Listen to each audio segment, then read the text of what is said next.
Only James, who now felt really useful too, was complaining. Wobbly wheels. Puppy pistons. Thomas, I should have collected Mr. Conductor.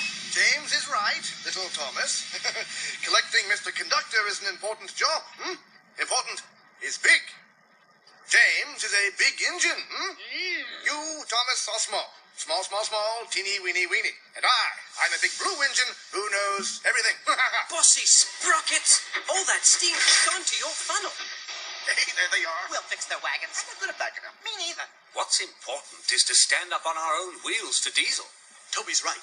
Diesel knows that the lost engine in the legend really exists. What engine? What legend? Of an engine whose magic makes her more powerful than Diesel will ever be. That's why he wants to find her. Then we'd better find her first. Leave it to the big engines, Percy. Little engines can do big things, especially when they have nice blue paint like me. Hey, just watch what happens to that blue puffball. When Harold the Flopper Chopper flies past here. Right. Routine flyby, chaps. Hello. The boss dumps sneezing powder everywhere. Let's start laughing now. Oh, sorry, Fruit. Bit of a dust-up. Love to stay and clean up. Got to go. Bye now. Did you mean to look like that? No. Neither did I. This must be Diesel's doing. Choo! Choo!